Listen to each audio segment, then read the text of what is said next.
In the meantime, relations between Israel and Egypt are under renewed strain.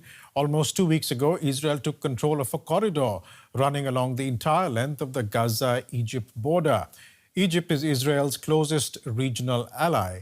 The move has raised tensions and is threatening to undo decades of diplomacy, including efforts to normalize relations with other Arab countries like Saudi Arabia.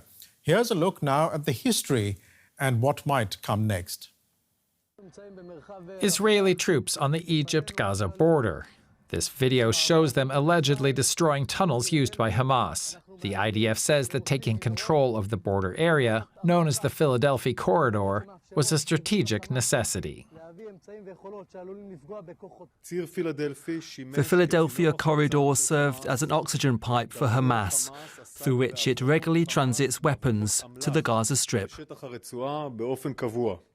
The Philadelphia's history is intertwined with the region's politics. It's Israel's name for the 14-kilometer-long border, including the Rafah crossing between Gaza and Egypt, which is officially responsible for its security, making the corridor the only Gazan border not under Israeli control until now. It's also officially demilitarized. The demilitarized border was a key part of the historic 1979 Camp David peace deal between Israel and Egypt that started an era of cooperation after years of conflict, including 3 wars. It meant that Egypt's substantial military was no longer a threat. It also resulted in a shift in U.S. policy. Egypt became a major recipient of American foreign aid. Now that Israel has taken control of the Philadelphia Corridor, tensions are spiking. Egypt is angry about the presence of IDF soldiers in the demilitarized zone, and Egypt has another concern as well.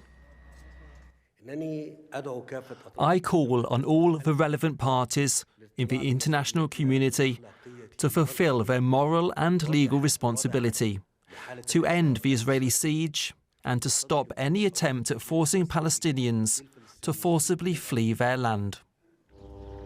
An exodus of Palestinians into Egypt would present a major challenge that the government wants to avoid. All the same, Egypt is unlikely to break off relations with Israel completely.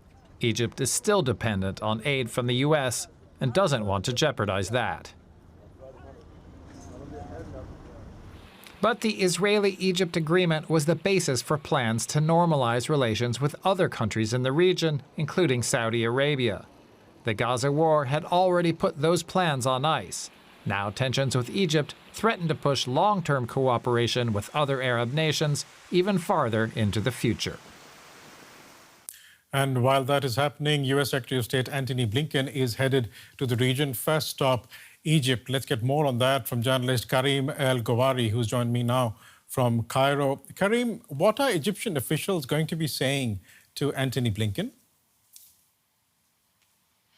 Well, I guess they will tell him that Egypt signed a common declarations together with Qatar and the U.S. supporting the ceasefire proposal of the U.S. President Joe Biden, and they will ask the Americans what are they doing in order to push the Israeli side, to push Benjamin Netanyahu to accept this proposal. At the same time, of course, they are the ones who are communicating with Hamas. So I guess Blinken will ask the same thing from the Egyptian side to put pressure on Hamas. The main difference here between Hamas and Israel is still that Hamas is demanding a permanent ceasefire, while Netanyahu is still speaking about a possible total victory. So that's the difference that have to be overcome here. And what is the Egyptian position on this? Well, the Egyptians, they are basically, their communication, the decision is, it's clear they're behind this ceasefire proposal. The Egyptians are more or less a communication channel. It's not clear how much influence they really have on decisions of Hamas. But it seems like Hamas is now waiting what's happening in Israel after the withdrawal of Benny Gantz from the war cabinet. The head of the Politburo of Hamas, Ismail Haniyeh, said that this is kind of jumping off the boat before it sinks. It's also clear that the Israeli attack on the Nusayrat camp for liberating the 4 hostages, and at the same time creating a bloodbath on the Palestinian side with more than 270 people dead, did not really enhance the trust of Hamas in these negotiations. Hamas is especially angry about the U.S. participation in this operation.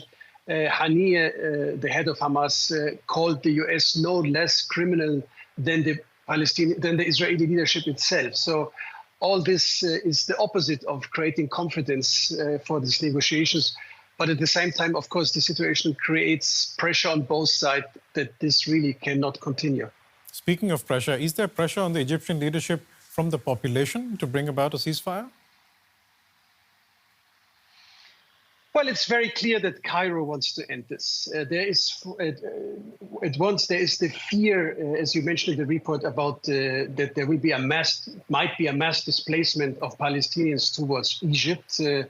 And at the same time, Egypt also has economic losses through the war. I mean, the Suez Canal income was reduced by half through the attacks of Houthi rebels on the commercial shipping route in the Red Sea. Also, tourism is affected. And then, as you mentioned, the public opinion is extremely supportive for the Palestinian side and really demands from the Egyptian leadership to do more. Blinken will be in Egypt today and then in Egypt and Israel today, before traveling on to Jordan and Qatar. Are the Arab states all pulling in the same direction in these talks, or are there differences between Cairo's position and that of Amman and Doha? I think really they more or less all have the same position. The Arab states want to have a permanent ceasefire. And they also, when this war ends, demand a serious path towards a two-state solution. That is something they clearly positioned themselves in the last summit of the last Arab summit in Saudi Arabia last month. So I would say there is this common Arab decision: ceasefire, permanent ceasefire, withdrawal of the Israeli army from the Gaza Strip, and a serious path to a two-state solution. We'll leave it there for the moment. Karim Al-Gawari speaking to us from Cairo. Thanks so much.